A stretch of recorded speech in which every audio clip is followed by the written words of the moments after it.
Don't go live now, Councillor. Thank you. So, good evening, everybody, and welcome to Cabinet Meeting of the 12th of January 2022. I presume for those that I haven't spoken to already, which I think is what we do anyway, just wish you a happy new year. And remind everybody that we are actually not doing live stream, and we are doing up on the website later. Before going to the agenda form, just to remind everybody that the consent time. So when we get to that point, we'll vote on as to ask the press public to leave the room and discuss if we need to be discussing any of the parts of the paper. If not, we'll be in the room and just discuss it in the way we normally do.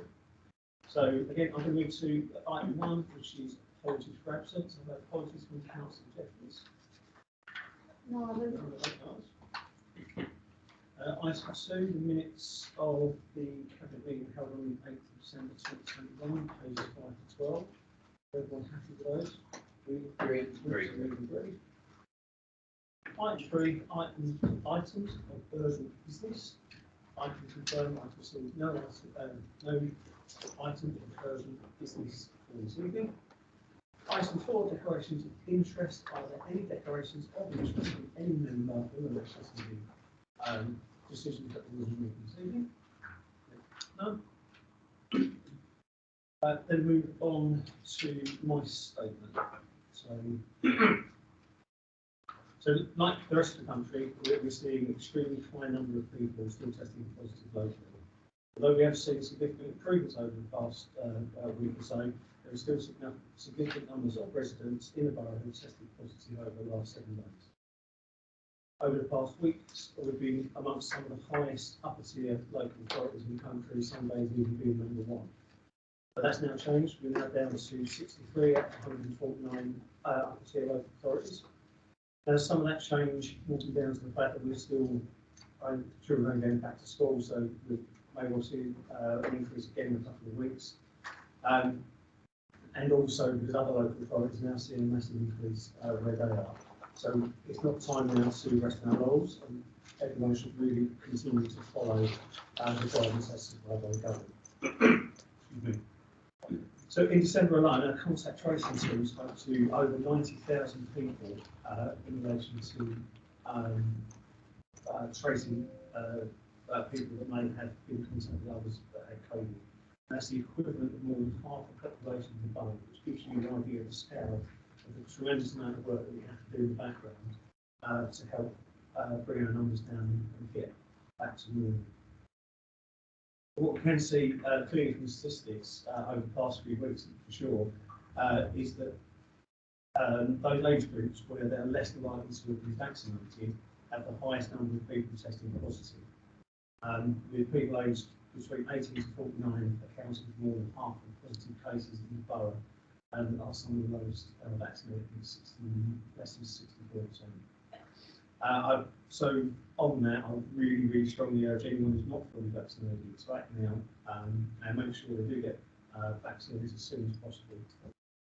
To help with this, last weekend, the Army personnel in the borough helping out with a pop-up walking centre in Grays, and we're looking very actively at some other sites across the borough, so not just in Grays itself, to start doing these pop-up vaccine centres. As soon as we know where they will be, we will send out an email to everyone on the email list for residents, and also do social media and news releases in relation to it. But at the moment, we can still use the walking centres, Grays, Charles St Mary, that's the place, or we can use support fund on NHS 119. And if you do get, if you are in contact with residents with the cabinet who are not too sure, they go to the NHS website. There's a postcode list that they can follow and find out where to get their jab. There is financial support being made available for businesses affected by Omicron. All of the details on how to apply are on the council website, and those all those are eligible to do so. There's a further scheme being announced this week. Councillor Hill. So far in Thurrock, we've distributed more than £100 million of government grants in relation to businesses since the start of the pandemic to help them cope with the pressures they faced. And we've tried to get all of this money out as soon as we possibly can after application. And we've done exceptionally well, so I'm not blowing our trumpets, but we are very, very good at getting not only the schemes in place, but getting the money out. If anyone has experienced any problems with it, obviously contact the council, and if it's not resolved, contact the local elected member. So our latest COVID figures are 3,316 tested positive in the borough.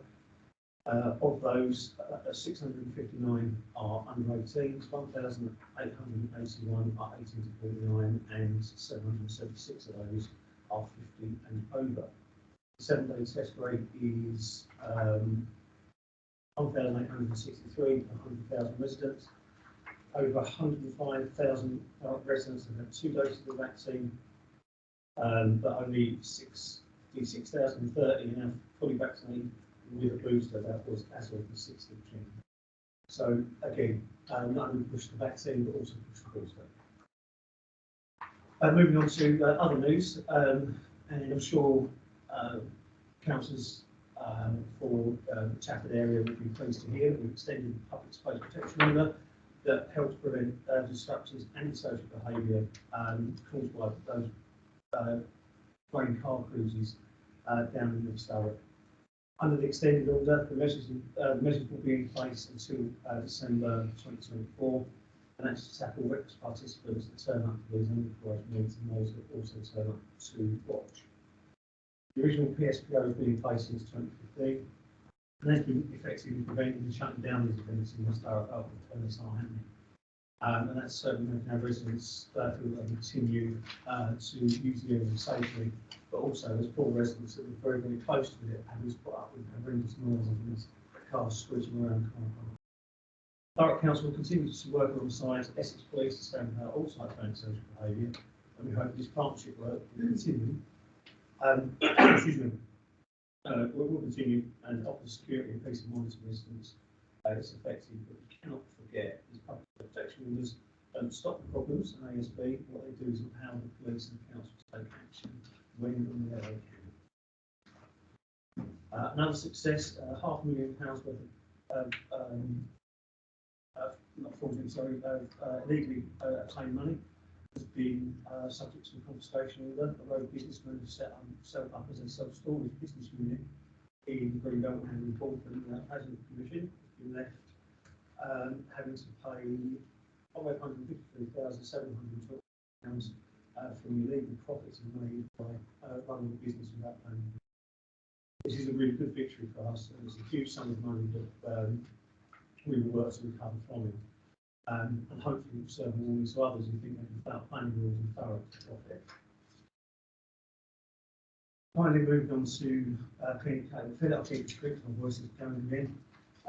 We filled 2,785 potholes in the borough. More than 99% of those within the agreed time frame. We cleared 1,256 fly tips, removed 1,750 tonnes of waste from the streets and public areas, and issued 3,235 current tickets for offences such as littering, spitting, dropping cigarettes, and so forth. So to give my voice a rest, I shall move on to the next item, which is briefing on policy, budget, and other issues. Council members.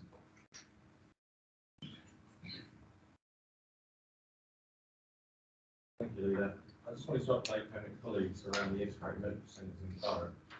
Yesterday I met with Anthony McKeever, who is the Chief Executive Designate of Mid South Essex RCS, Councillor Cockshaw, the Alliance Director for the Thurrock CCG, the Chief Finance Officer of 5 CCGs, and the Chief Finance Officer of Mid and South Essex RCS, and Council officers to discuss the issues with the IMC programme. At present, all present in this meeting reaffirm their commitment to delivering the 4 IMCs in Corringham, Tilbury, Purfleet and Grays, with all services relocating to the old hospital site before the project in 2025. There is no cold feet from all sides on delivering this plan, and although issues can arise for a project that's ambitious, Chief Executive Designate of MSC ICS has said that he will remove any barrier and every barrier from the NHS side to get the outline business case for Tilbury and Berkeley IMCs signed off by the 31st of March 2020. This will allow these IMCs to progress to the next stage, a full business case, and then delivering them by 2025. Foreign IMC is due to open in Q2 in 2022. Grove IMC is due to open in 2025. Everybody in this meeting yesterday acknowledges Thurrock's health needs are growing, and the integrated medical centres are a vital role in improving healthcare for our residents. Thank you, Councillor Mason. So on that, just one question, I might have missed it, but we've got the closures by 40 by 2025, and that would be after all the local services going into the IMCs? That's correct, yes, as per the Secretary of State. So there'll be no difference from that? No, there is absolutely no difference. We'll just reaffirm that commitment so that we're all still on the same page, which is quite important because we have had delays due to numerous reasons, one of them being COVID, but still on the same page and we'll do it. Excellent. So I think you totally reaffirm that message so we can deliver what we need to do. Any other? Councillor? Just an update on where we are in the new year. It's nice to see the progression of what's done over the last 6 months. Where we're going in terms of homelessness in particular, which now is close to my heart. We're now down to, at the last count, we were down to 31 private placements, which is down from a high of 120. Just in September, that's another decrease.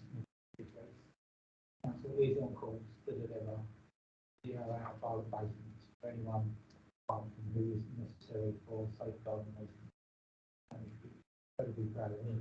Because they are doing a fantastic job. And I stated that, and I'll go out on my shield trying to do it, but we will abolish the necessity for any current resident to be still homeless for this administration.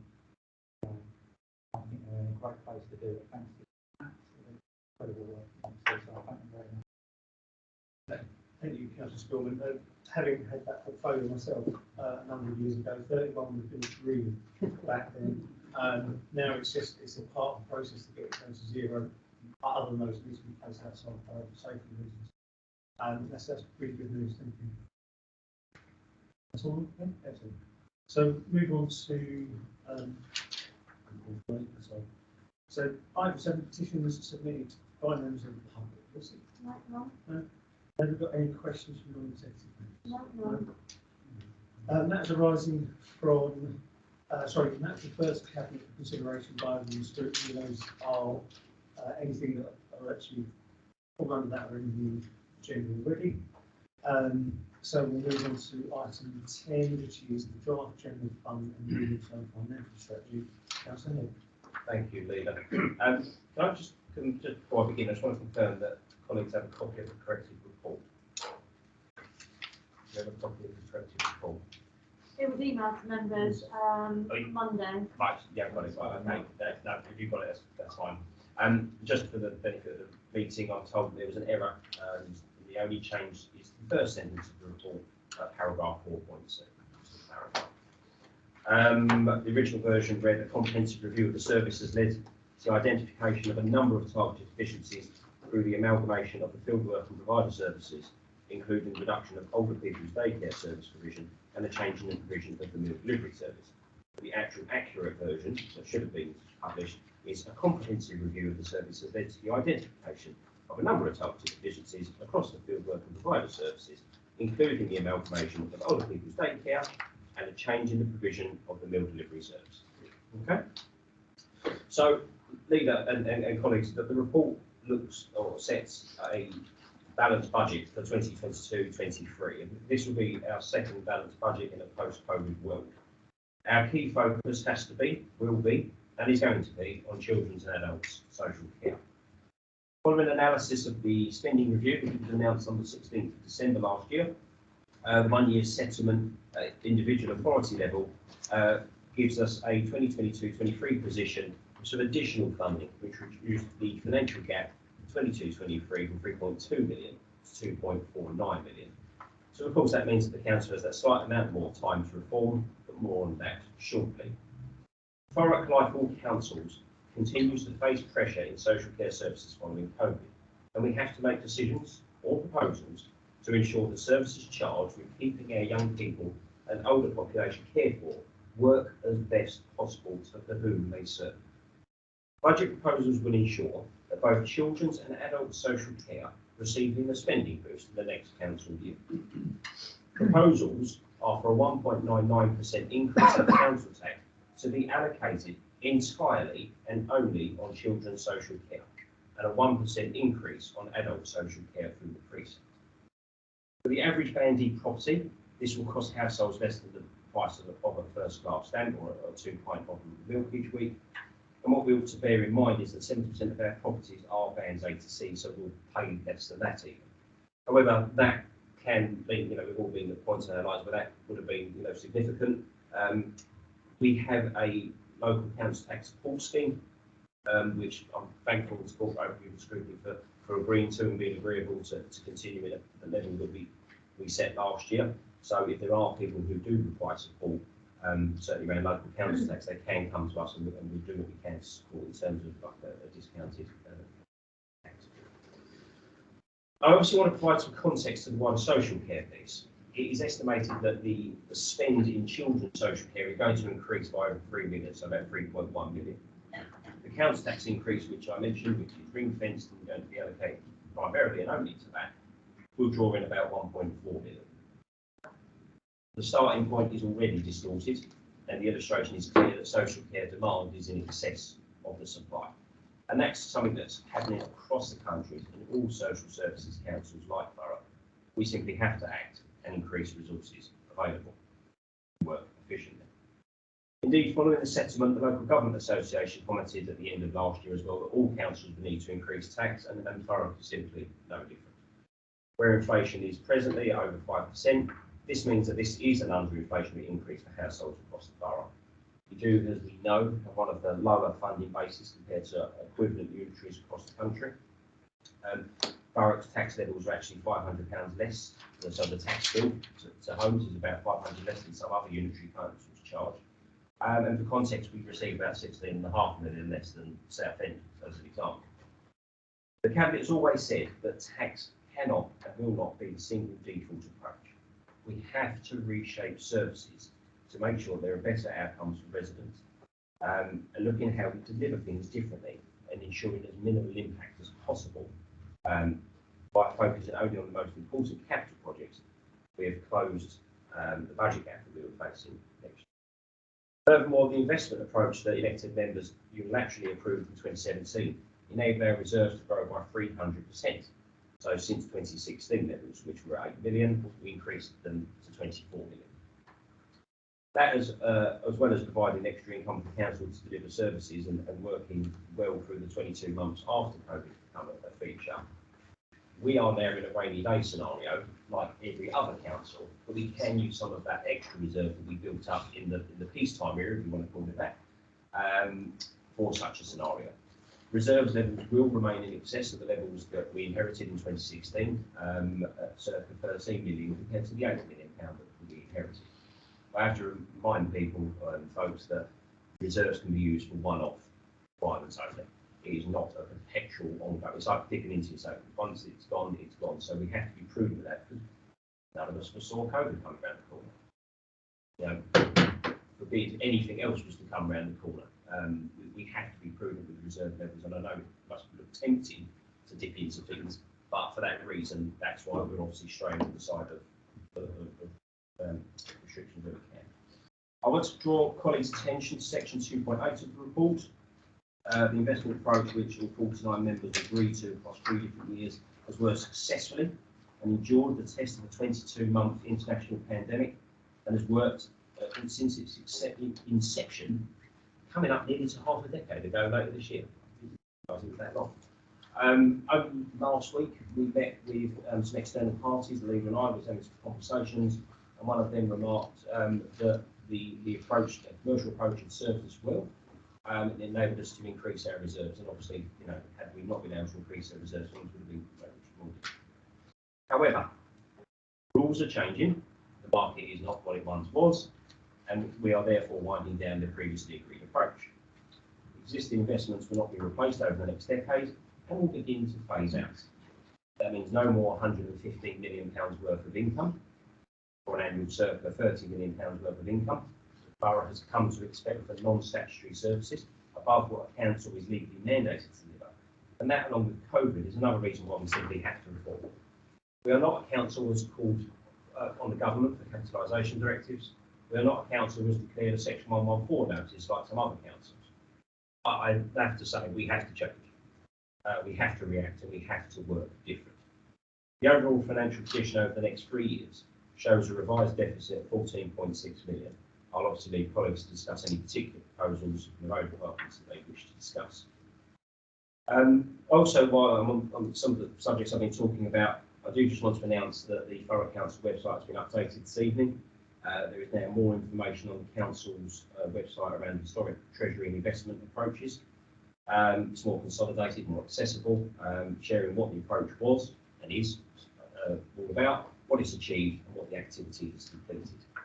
Next week, Corporate Scrutiny Committee meets and have been invited, so I asked for this to go into the work plan, and I'm appreciative for them to add it on.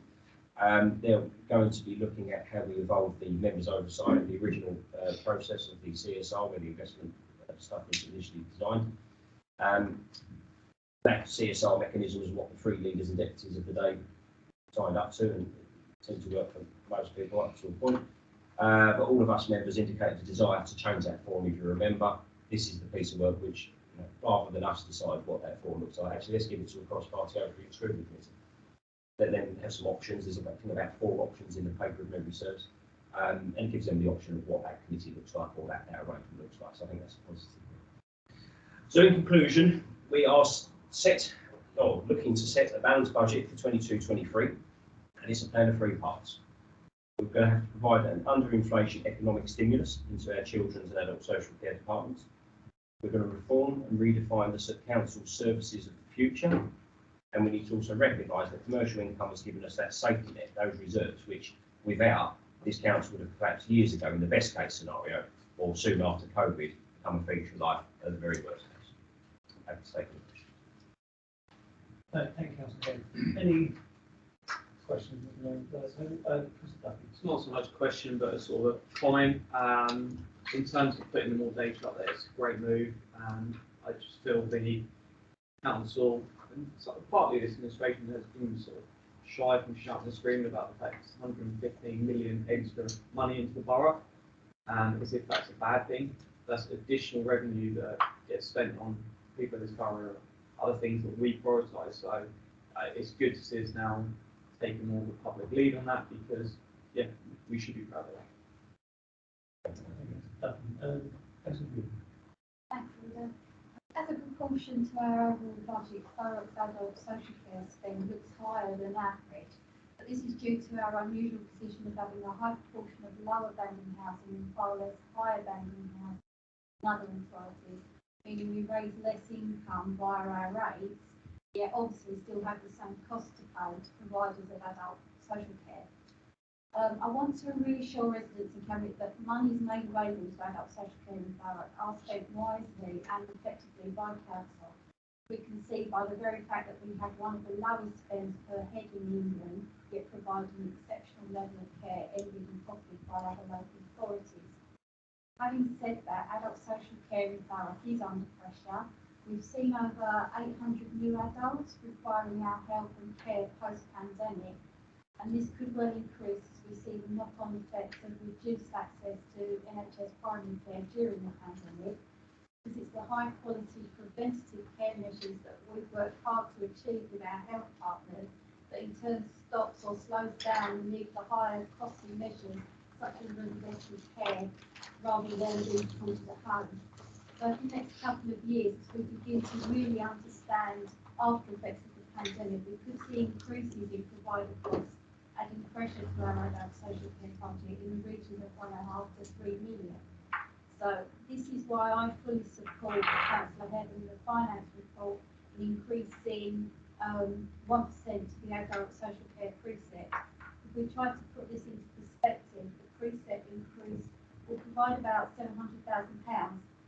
But as we know, we already have more than 800 new service users using our help. So this additional 1% would actually equate to about £875 each for a full year of care requirements, which, as we know, won't be sufficient. Add to this the need for inflation increases and thus cost rises from service providers and salaries.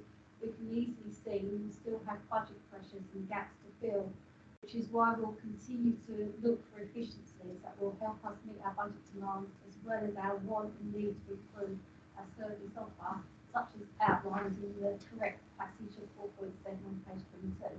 What this means is our commissioning team are continuing to review contracts, find ways to drive down costs via better deals, whilst our care staff, officers, voluntary sector and NHS are working together to transform care packages via health and wellbeing teams, working with residents to co-design their required care provision. And after a full and very positive consultation with service users, amalgamating daycare centres to Cromwell Road will give both residents and their carers a far greater choice of activities to be involved with, longer opening hours, more flexible respite care and support, both in the centre and at home, yet still provide us with much needed budget.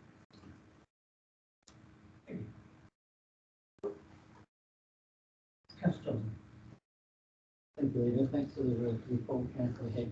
Just with regards to the proposed council tax increases within children's social care, which must start saying it must remain with children's first director. Recent awful events within the social care services have highlighted problems that none of us want to see repeated here in Thurrock or anywhere else for that matter. In particular, the pandemic has created real challenges and increased demand in children's social care nationally, not just here in Thurrock. Where our current budget spend in this area is almost 50% of our entire council tax income. And it's becoming a daily challenge to place looked after children within those budgets. We've seen increases right across the board in regulated placements, independent fostering agency costs, and supported accommodation costs. But we've seen the most worrying pressure arise through unregulated placements, which can cost everything up to £40,000 per week. Put that into context, as the average yearly salary here in Thurrock is around the same figure. And it really shows you what the maths are like there. So by ring-fencing proposed council tax increases in conjunction with all the other measures that the department is investing in, we can ensure that we are doing all we can to protect one of the most vulnerable in our borough. Thank you, Councillor Johnson. Councillor Sprawl. No, I suspect I know what we're going to get on budget night. I think we all know what we're going to get. And personally, I find it a little bit distasteful, I'll be honest, if it occurs and it transpires as it does. This proposal, you can't ignore inflation, you can't wish it away, you can't pretend it's not happening. That's the maths, and that's the financial reality that we're in. And the cost of our children's services, the cost of our adult services, if in line with the rate of inflation, it's going to go up by 5%. And we've made a very clear proposal. Any increases in taxes are going to go directly to those directorates, directly to be spent on that. I think really that anyone voting against that is at best irresponsible, more likely utterly shameless and utterly opportunistic. So I'm not a tax riser. I'm on the record of it's not something I relish doing, but I live in the real world. I live in a world where I want to protect children and vulnerable adults. I'm certainly not going to shameless display and budget just to get votes. Thank you, Councillor Sprawl. With the exception of disgraceful and shameless, you pretty much said what I was going to say. So I won't bother repeating it. Anybody else before I go to the audit? No? Let's do a quick sum up because obviously everybody knows the brief here, which is obvious, but Councillor Johnson said £40,000 a week here, a week for an unregulated placement. I don't know if going to pay. I was on one of my legal network meetings today, and I'm not going to say which one, but another unitary authority. Their adults and children's social care is over 84% of their annual budget. So where they're going to need to make savings and reductions, the same as the other one before is at a point that at scrapping whole divisions with non-statutory work and still having to scale back on the care of and most vulnerable, that they're adults and children. You know, they're saying, you know, I think it was the family of three, has put pressure on £1 million. This is one family, which is, you know, they need that support, There's been this national drive on adult social care, and rightly so. It's, you know, we've just gone through a pandemic, we've seen, you know, the best information on when it comes to looking after old and vulnerable, but we need to put that in the context of £1 million for children. You know, that also has £3 million. That's everything. 2.2.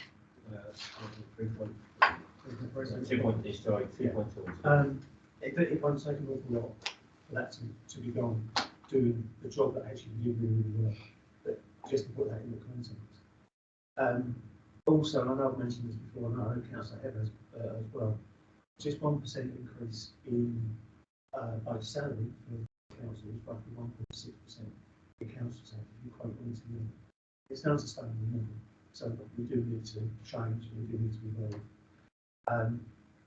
And finally, I shame that you'll be one to be able to answer this. So we're hearing regularly from the opposition about £16 million worth of interest payments and what that would pay for.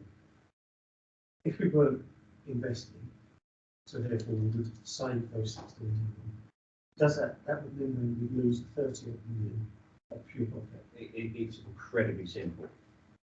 Without the 16 million, there would be no 115 million. I don't know how else I can say it to people that, you know, actively don't want to listen, I suppose. If you think of your own, you know, your own domestic, you know, situation, you know, with your mortgage or thing, whatever, you pay an element of interest against the borrowing, but if you invest that rather than just borrowing something, then you obviously make the money on top. So after all interest is paid, after all dues are done, this authority has earned 115 million to spend on services, which is circa, 30 million a year for the last 4 years. Like I say, nearly half a decade. There's only something that tweaks the other day from it. Sorry, I know I'm taking over. If you look at section 2.8, those graphs really sum it up. In 2018-19, you can see a graph at the bottom left which says income, or central left, sorry. You see a red line, which is the budget available, and then you'll see the difference in the surplus against the expenditure, which has meant that we were allowed to spend circa 30 million on non-statutory services, above what's mandated of the council to do. The same in 2019-20, although I don't want to dismiss it, same in 2020-21. Because of everything that's changing, including some U-turns, let's be honest, you know, there were certain people that took credit for the approach only 2 years ago. You only have to look at the February council meeting minutes and you can see it. Just saying. If you have a look at the top right corner of page 18, you'll see that while the approach has worked well through COVID, the rule change and everything else that goes on underneath it is going to reduce, which means that the cost of the council has to reduce accordingly. None of us wanted this situation. To be honest with you, I never thought the council, the 49 members, ever wanted a situation like this. However, you have to question some of the motivations behind certain people. Does that answer it? It does indeed. And actually saves me asking the last question. So thank you very much. So with that, if there's nothing more to add, Cabinet P14 outlines 5 recommendations, and I'm not going to read them all, but from 1.1 to 1.5, are they agreed? Agreed. Excellent. We move on to item 11, which is the report on asset rate savings, and that's Cockshaw, that can be found on page 35 to 40. Yes, it's a nondescript name, isn't it? Like, there's actually one item of the asset portfolio, so I'm sorry about that to a caveat. What it is making this report sets out conversations that we've had since last July to look at savings and alternative uses of the Thameside building. The original decision wasn't just about, for this cabinet, I'm sure everybody knows, it wasn't just about saving money, it was also to kick-start a conversation to offer a better cultural offering in the borough and how we can deliver our services. That's why I'm working with my cabinet colleague for this. As you can see, things have moved forward quite a lot in the last few months with discussions with interested parties over the future of moving, and they're progressing very well, in fact, extremely well. And then there's also another meeting at the end of this month, which I think we will remember. I hope this will come to conclusion soon, and then have a medium-term to long-term report for us before the end of March. So coming back to coming in. But I must say, the last 6 months have been extremely constructive. And I believe this will be great hope, and I hope we can actually have a fantastic opportunity, fantastic outcomes for all people. I hope the community-run building, will be the outcome of this, really, into a community that's best for everyone in this situation. But there's still a lot of work to be done. I want to make sure that we're not back here in 4 or 5 years' time in the same state. And that is low funding, a poorly maintained building, and not enough residents engaging and using the buildings. And let's make sure that's why councils are always better. Community use is the way to go, and let's hope we can get some agreement.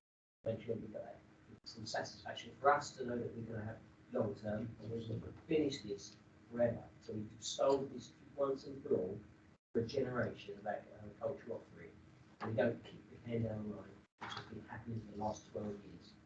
Fight that bullet now, I hope. Really good result. And then that, I want to questions and comments. So, that's a view. Not a question, it's involved a comment. No, there was an awful lot of scaremongering by the opposition at the beginning of this. It was always Councillor Cochran and my aim to work with the community to see what we could do in this building. And yeah, we've had some heated and difficult conversations, I'm sure our colleagues in the gallery that have joined us will agree with that. And it was a little bit difficult maybe at times, but always hopefully constructive. And we now realise we're all trying to sing from the same hymn book, and we all want the same thing, which is to have a much better, greater arts and culture offering in the borough, well funded, well supported, and somewhere where people want to go. Yes, it's just reiterating that. There is obviously a huge saving that the council can make. But my ethos of being a conservative councillor is that it's run better by communities, it's run better by people who own it and own these machines. And the public bodies and people like that, even though they do what you give that extra time to it. You give that extra, go that extra mile. There's opportunities out there that the council can't take. This is the way to go.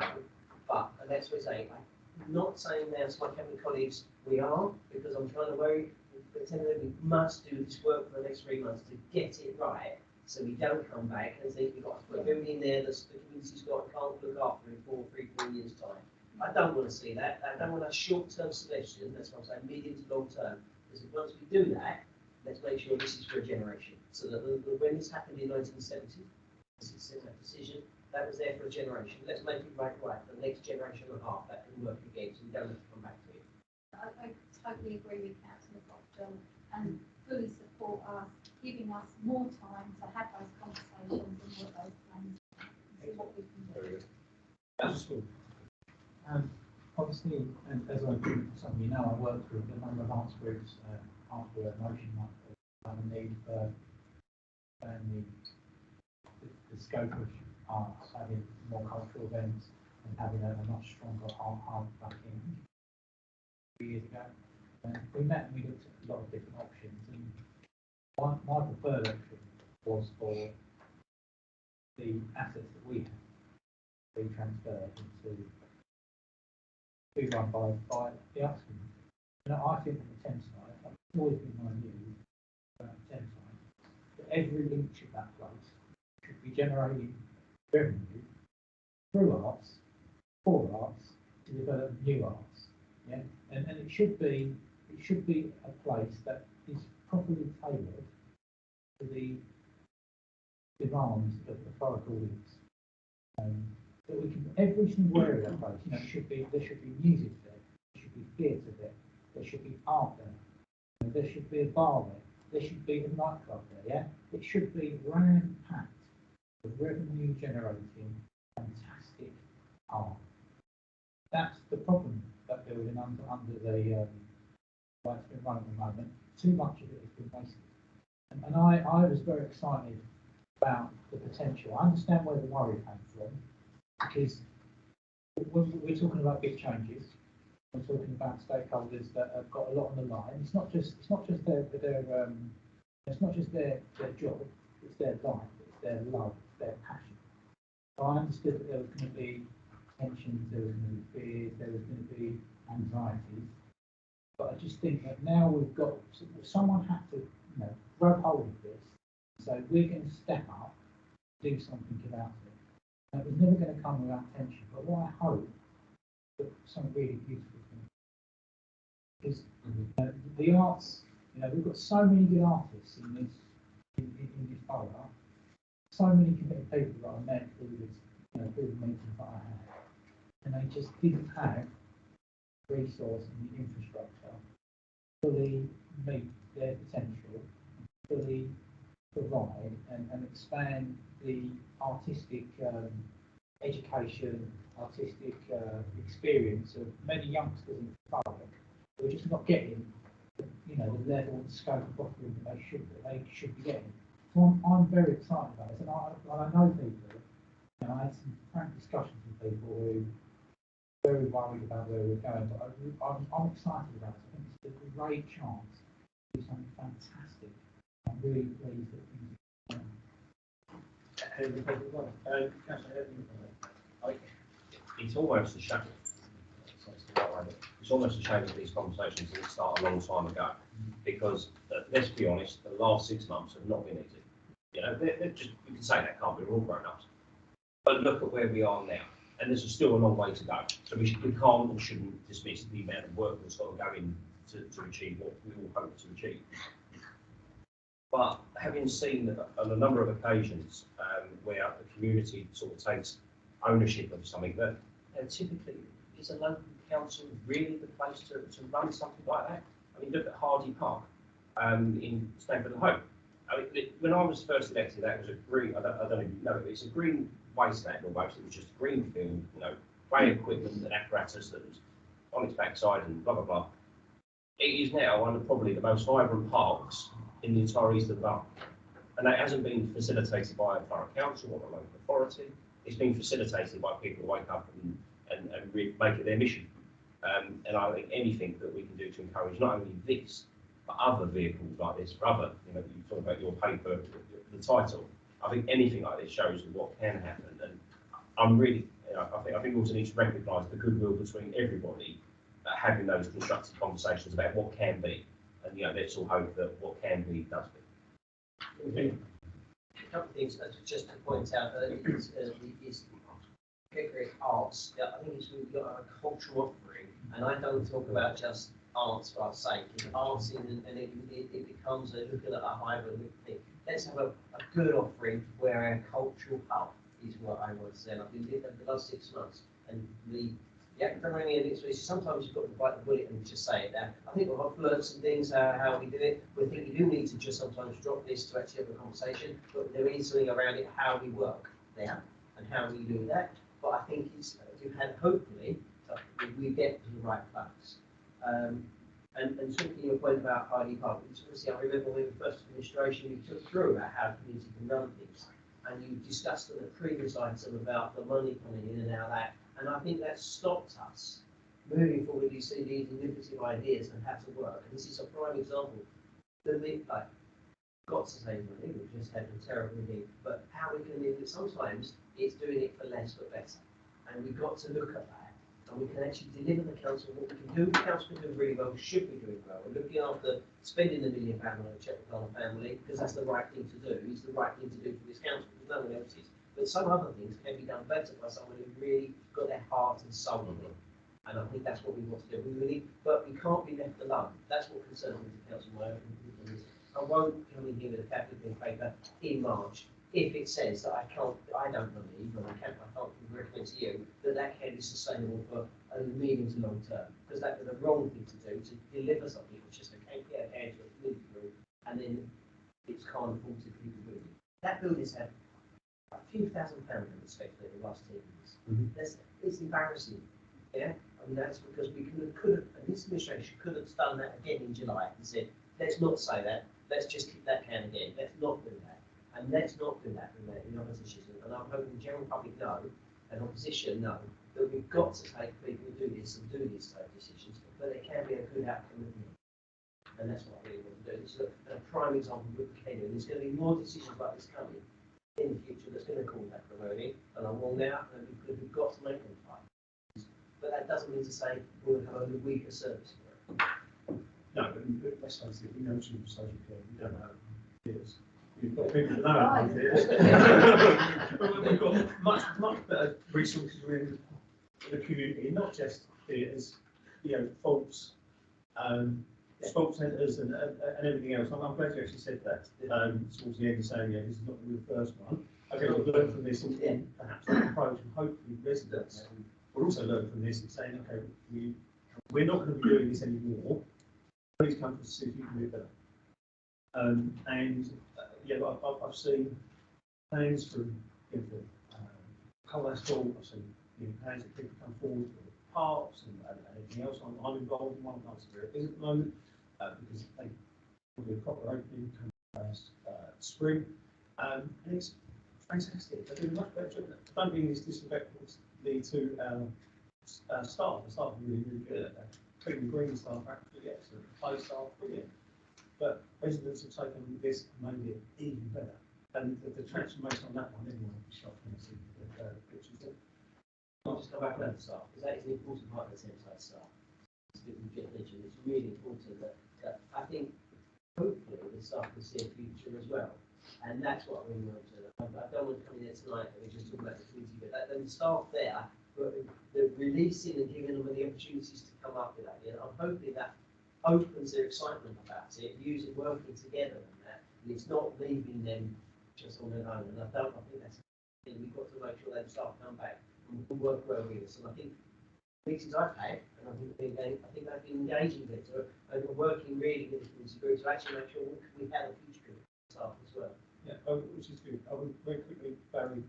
I just wanted to say I'd like to encourage you in community groups to speak to other groups that are running these kind of things. I mean, if you look in my ward, the Bolton Community Cafe, just fantastic. Really nice place to go to, and people are, it's just getting more and more people going to it all the time. So these groups should speak to people who are already running things like this. Very hard to run a book shop. It's just that way to get up and get out early in the morning and Saturday. Yeah, I was going to say exactly that. I've had conversations with theatre staff saying, this could actually be an ideal opportunity for you too, because you know what you're doing here, you know the product, and actually council and restrictions on what you can do can actually tie your hands. And being within the community, you're free to put on a different type of show to generate money that perhaps the council can't agree to. And we've seen it with creative people in places when our arts and culture, people within the community that are passionate with that come together and put a bid together to Arts Council and get over £1 million of funding. The council helping them exactly what it's doing, and that's facilitating and administrating rather than trying to run. So I'm all for continuing these conversations. Yeah. No, it's good, and like I say, hopefully we will learn as cabinet and corporate memory as to the way we project this isn't we're going to drive all those into the intent. I think we've shown that It's about engagement. we need to be brave, take a lot. Yeah, or perhaps not take too much off and be right in front of them. So, thank you for that. Before we reach recommendations, anything else? That's very, very, very common. I think it was widely accepted that the offering that we had, status quo, wasn't good enough at all. And despite the best efforts of some wonderful people, they were being held back by what they had. Now, when you've got a state like that, you need radical change. The problem with radical change is that it brings up a lot of questions. When you've got a lot of questions, you have a lot of anxiety. The way you get through that is through having proper conversations and finding and answering these questions together. And then you end up with a solution. Now, I hope that we're getting past that anxiety phase and and hopefully we can get into that anticipation phase now, what we can do, and what the future brings on. You've got 100% back into this, so I'll be happy with that, and I just think if you give arts fully to the community, you will turbocharge the production in this borough, and we desperately need. So with that, I will read the recommendations as outlined on page 35 to 36 of items 1.1 to 9.3. All agree? Very excellent. Thank you for that.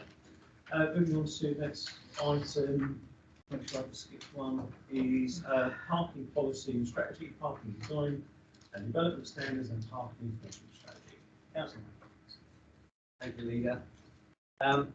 Ordinarily, this was obviously the point where I'm presenting the report and asking the Cabinet to agree the recommendations.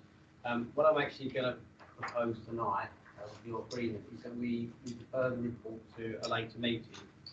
That's simply because there's been a late representation from the Chair of Planning, Transport and Regeneration over the Scrutiny Committee, where he's asking for his committee to have another opportunity to look at some finite issues within the report. There's no issue with the report and the suite documents in it per se. There's just some elements of it that they would like to have another look at. It has been to scrutiny, and I know we don't back reports back and forward lightly. In fact, it's not something we do very often at all. But I think this is an important report, and the three documents in there are important documents. Essentially, they affect, well, they form part of the local plan, and it's important that we get them right. And it's important that they have the confidence not just of us, but colleagues on other committees. So, with your agreement, I'm prepared to pass that back to them for another look, so that it comes back to us in the near future. And I think the reason it's important that we do give them the chance to have another look at this and feedback comments is because, as I say, it will underpin the local plan. And we just cast our minds back to a recent Conservative group meeting where we were talking about the emerging local plan. We were talking about a specific site where there had been an expression of interest, and we were hearing some of the aspirations of those people involved in hoping to have that site incorporated into the local plan. And they gave us an overview of what they saw in terms of parking provision, and there was a lot of emphasis on minimum parking provision, and that will be offset with cycle lanes and links to public transport and communal parking. And rightfully so, some members in that meeting expressed the view that that wasn't good enough. We expected better. Well, that's why it's important to get documents like this right, because it's essentially the documents that will be used as the standard when our planning officers are talking to developers about what we expect if we don't get it right. It's a charter for developers to say, well, they're the rules that you've made, and we don't have much of a leg to stand on. I mean, that's one very narrow part of this report and these documents. They cover much more than that, but that's just an example of why I think in this situation it's right to pass that back to them, so that we have one final look, make some final recommendations to us. So if you agree, that's what I'll propose. And I've just ended on saying, I don't want to speak too much to the report because I'll get the opportunity to do that later. But for my part, I think it's a really well-informed suite of documents. It once again shows the breadth of talent that I think we have amongst our highways officers to be able to present something like this. And I know I'll get a chance to speak to that in more detail. But I also think for anyone who thinks it's bizarre that a report should come by scrutiny to us and back again, I actually think it's an example of democracy in action. And we came in for some criticism when we decided to give the chairs of scrutiny committees to Conservative members. But what have we seen since? We've had chairs coming here representing reports, informing our decision making. Now we've had a reasonable request from the chair to say, actually, yes, we've had a look at this report, but can we just have another look to make sure we get it right? And I actually think that's something we should applaud and welcome. And as I say, if colleagues agree, I'm happy to let them have another look at it before we make a decision. Thank you, Councillor. And you're right. I mean, I've gone through the report a couple of times. I met with our new suppliers for the electric charging points across the bar. I've met with them before, seen what we do. It's I'm super impressed. I remain super impressed. They're not just thinking about charging points. It starts to bubble over into other areas like air quality, safety, and CCTV and so on. But they're really, really good. And it was fortuitous that was being Grays at the same time I was in Grays. We had a quick chat, and there's some of the things from that discussion that might change in this report, because they are the absolute experts in this. We've got some really good experts in council when it comes to carbon strategy. I thought the report were really quite good. There's some bits in there I don't personally agree with. Zero parking facilities, because someone who's a kilometre away from the station doesn't allow that person to be able to drive to Basildon Hospital to work as a surgeon, doesn't allow them to get to Amazon and pack boxes or run the HR department or whatever. So perhaps that will be picked up by overuse treatment and allay my fears when it comes back. But yes, I'm more than happy to just push this one back. But it will be with the thanks, and I'll thank the officers again when we see the final report. It was really good, nice plain English, easy to understand. Although I don't know why we suddenly powered two-wheeled vehicles rather than motorbikes. But we got over that one. So with that, we will send that off to overview scrutiny. I'm looking at Maitland. Do you know off the top of your head when that will be? I can find out. Bear with me. But the long and the short bit is we're going to move it forward to that, but it's just really for the record that we'll move to the next meeting with overview scrutiny on.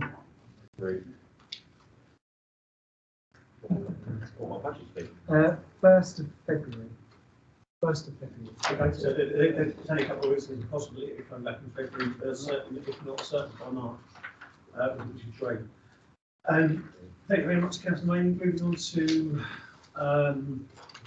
item 13, Thurrock generation, proposed development of Colder Centre Fields at Rockingham. And that's Councillor Cox again. Hello there, yeah, thank you very much, Nina. This is the first step of a huge programme, the new building programme, using the council house previously set sites that we need to release. So that means our brownfield sites really, or sites that we've actually no longer need to be gone through the free arts programme, which is contained billions. So this last year, as you know, we made a change the direction of our housing to make it much more multi-pronged. Instead of just having TRL having first rights over all land in the free arts programme, this was to speed up the building of homes for people living in the borough. And this decision now has been taken as to say this part of land should be accepted and moved on to Thurrock Regeneration Limited to start there first and then restart the programme of a new company to deliver these. The reason for this is so that we can now feel that this site can be delivered at a faster space and at a reasonable pace, and make sure we get the homes that my cabinet body at the end desperately needs and definitely wants. So every week we talk to every officer on this. TRL can move forward at a faster speed, and I hope to see these new homes being built for young people in the borough to live. That can move forward. I can mention last night though, there is an issue that I made light of the overview scrutiny meeting last night saying this should go to cabinet, should be at cabinet, should go to the full council. That is I think the chair may have confused the difference between the two. An executive decision to move land is a decision of the cabinet. The decision to give TRL any money is a decision of the council. So there, and I think maybe the chair misconstrued, or I may have misunderstood what happened previously because it was a few years ago when it happened. There was two distinct things, and today my colleagues here, we are making the decision to say that is a decision of cabinet, my decision, and the decision to bring to cabinet, and then that can go there. The decision to give any cash would be a full council position to actually put the properties that they needed to borrow the money from. That's a small change in the notes, the decision that we can go back to that. Okay. Councillor Spill. Hurrah! This has been going on for too long. We're getting there now. And there are some markets in this country which run beautifully, that don't need any little sharp or push or intervention. Unfortunately, housing market over the last few years, especially in the South East, not in one of them. So we need to intervene to make sure that we can push things in the right direction, make sure there's the right mix of properties for the residents of Thurrock. And TRL is one of the pieces of our weaponry that we can use to do that. Now and I'm really pleased that's going forward. Really pleased that we're getting somewhere with council house building through the HRA. But I'm absolutely glad of this because it's not just about building council house. It's something which I stressed to TRL when we met with directors that we need to buy.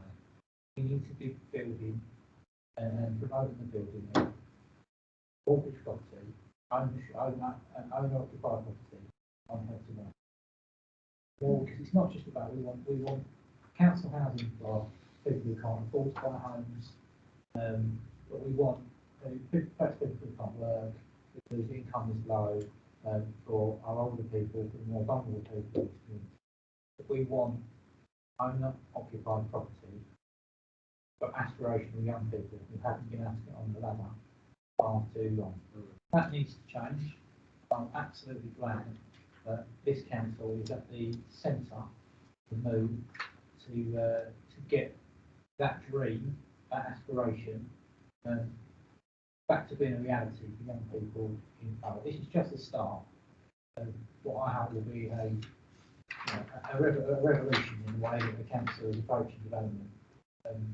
And things are so much better than they have been. There's been a horrendous financial constraints. We've been inconvenienced by the pandemic. It's had a terrible impact. The sun is shining now for house building, and it's time to make hay. So let's just crack on. I'm really pleased with this report. Yes, Chair. I didn't know whether it was useful. I have received an email from Councillor Warren, the Chair of Housing Owners, with a short statement via a colleague this evening, asking to be read out if Cabinet so wish to hear that.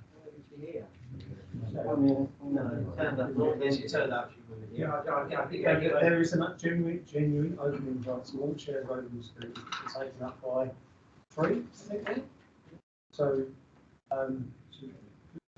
if you're unable to attend, it's sort of said that you're unable to attend. But there's, I think Councillor Thompson is going to be clear that this is a decision of the executive, not a decision for council. So I don't think it's that. I can make an agenda there every time.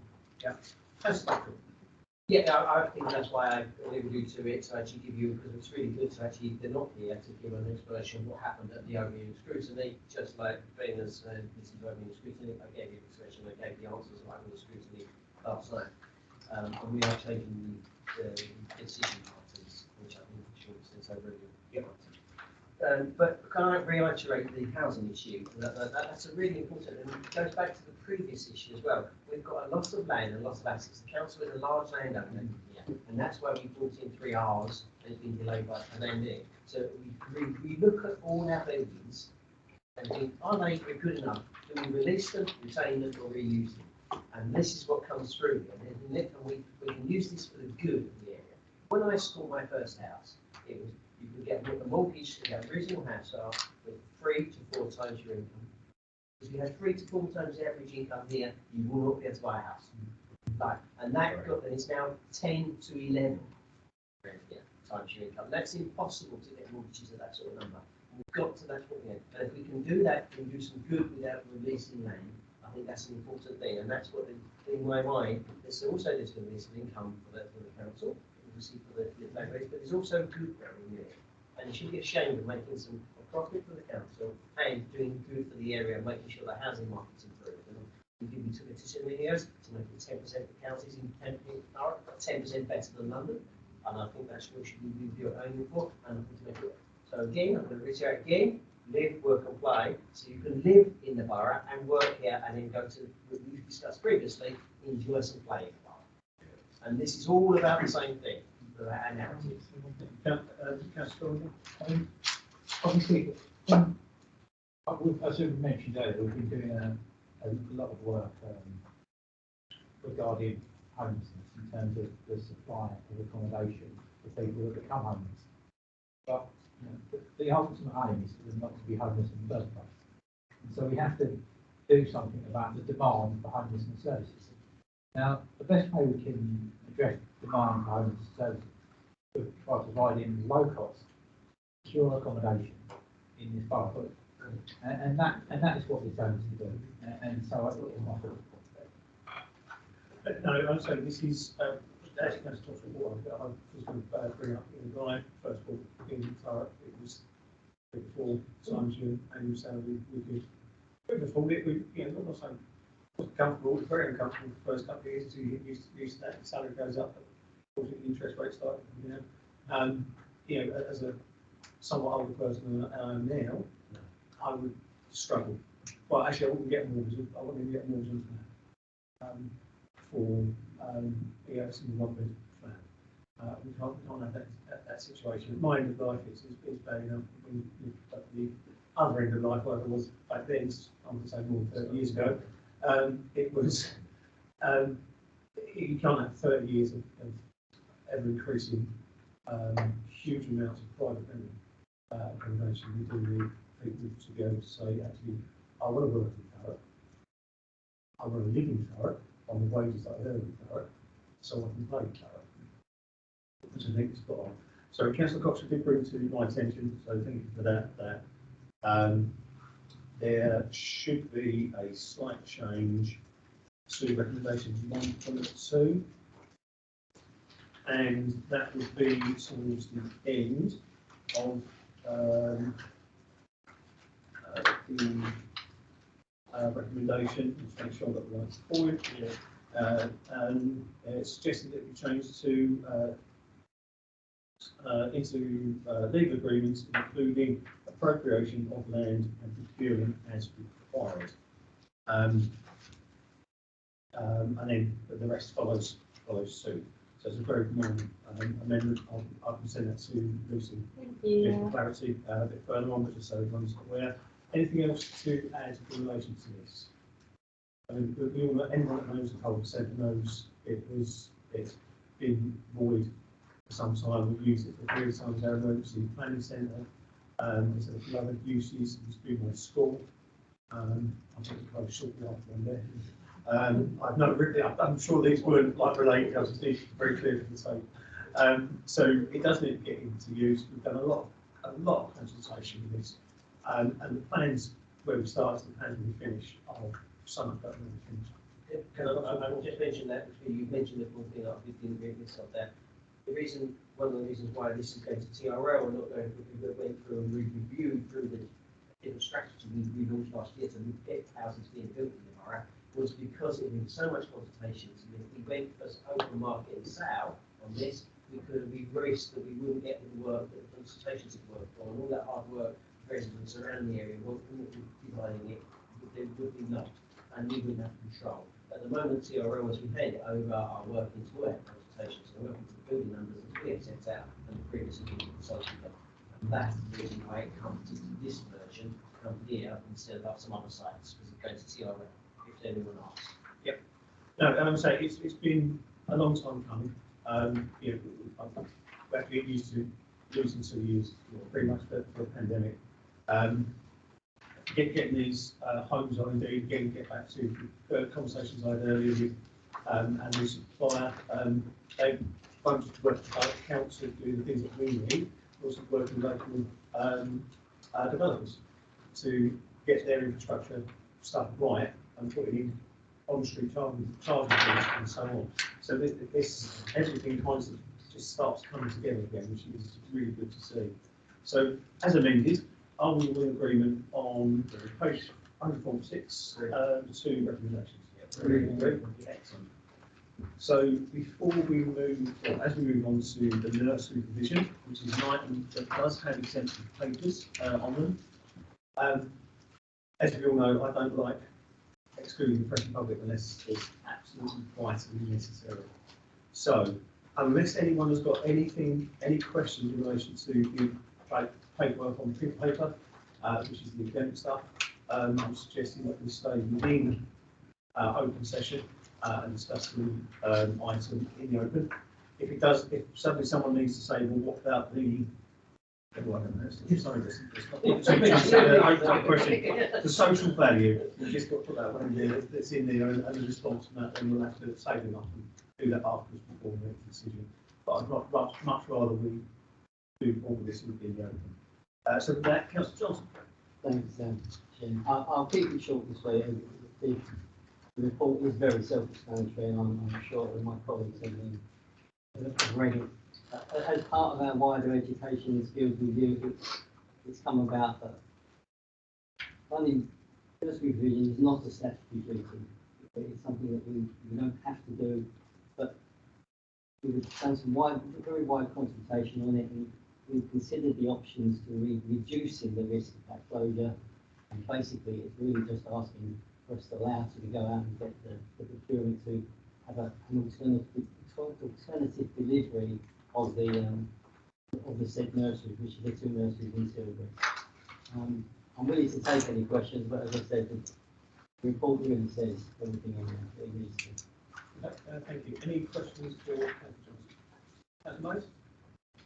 Thank you, Councillor Johnson. Yes, it's not really a question as much as a statement. I know we've had lots of conversations about this, and I know nobody wants to see the loss of provision, and this isn't an attempt for that. We just know that it's not a statutory responsibility, so therefore, as we've discussed, actually being run by a company that provides this would be much better for the residents. So I'm fully support us going to tender and trying to find a company for this. So thank you. As I said, that is really what all the reports do. It's just asking us to have that possibility to go and do it. That's what we're going to do. Thank you. Councillor Swin. I think it's quite similar. The way that this is evolved as a story is very similar actually to the 10-5 filter. And it's what happens when you ask big questions. Certain characters in certain with certain opposing views online, shall we say, think that this is a great opportunity to scare a lot of people witless and put out a lot of stuff in the media, which is essentially, let's face it, just sort of raising party politics. Now, we have to, when we do something like this, we have to show that there's a process. So we have to show every single option, and that's all we've done here. And although at the start of the process, I think it was, it was a preference to end up with someone who's better at running our nurseries. Unfortunately, as part of that process, we have to look at other options as well, which aren't as palatable. But it's our duty to look at all these options. It's our duty to protect funds and the welfare of people in this borough. So again, it's another one that just when you can sit there and do nothing in politics, absolutely nothing, and everyone and you'll never get any criticism at all. If you want to do good things, great things, you have to ask difficult questions, and you come and you get some full headlines. But again, it's another example of this administration taking some big decisions and delivering a much better outcome, as it appears is likely for the people of Thurrock. And I applaud the fact that we're not, that we're not so timid. The slightest whiff of a bad headline, we're going to our shells, because that is not the sort of administration that I want to be involved in. Yeah. You're absolutely right. If you think going back a number of years now, we had a number of Council Money, we had the Children's Centre decision. So we've moved from physical buildings, or a number of physical buildings, to meet in person. The amount of people taking it up has increased significantly, and the provisions and outcomes are better. Yeah, it is. It's about 75 to that 90. Yeah, it's phenomenal, and the headlines and the bashing we took at the time in relation to that, but we weren't going to stop from that, because to all of us on cabinet at the time, that was quite clearly the obvious thing to do. Everyone in the Conservative group was like, why have we not been doing this? Doing this, as quite rightly said, Councillor, was very much like the Thames side, but slightly different because this is a different style of business and so on. So we know that there are lots of companies out there. We know there are lots of schools that want nursery provision as well. We're quite happy sort of working that market. So I hope it's very successful. Councillor Moon, sorry. Thank you, Leader. I think Councillor Spillman's really hit the nail on the head. I mean, I'm a great believer in, publicans run pubs better than the council, farmers run farms better than the council, and nursery providers will run nurseries better than the council. And the report tells us they're not sustainable at the moment, and despite our best efforts, they're not as efficient as they should be, or they're not sustainable. And actually, I think we will be doing a disservice to users and residents if we said, "Oh, carry on regardless," or carry on, providing a poor service, and eventually they'll become wholly unsustainable and fall over. So this isn't about us just offloading something. It's about going out there and ensuring they've got a long-term viable future. So I wholeheartedly welcome this. It's a sensible, grown-up thing to do. Yeah, you're absolutely right. But again, we need to be really clear that we've got staff that work in there who are really exceptional. Not just good, but they are exceptional. I've got residents who've got children, grandchildren there, and they say it's better than others that they go to up and down the country. So we can't escape that. And I think this would be an absolute gem for whoever decides to take it. But as said, it's not what we do best. We're good at making decisions and so on, but not best at making decisions to run these places. And when you're having to fund it from taxpayers first and sort of keep it going, but remember that that money is needed elsewhere. It's better. Better spent has to be spent better on children that need support and parents that need support. So it's the right thing to do. So I will draw this to a close, so we're going to exempt reasons. So that page 156, recommendation 1.1 to 1.3. Are we all very, very, very excellent? Good luck. And No, seriously, I mean, no, good luck. It be. This will be good. Really good. So with that, I'd like to thank everybody for their attendance and call me to close at 2018. Super. I'm thinking you go. Hardly minutes. One time, Yeah. we're great. Yeah, these yeah, I think it's in 2020.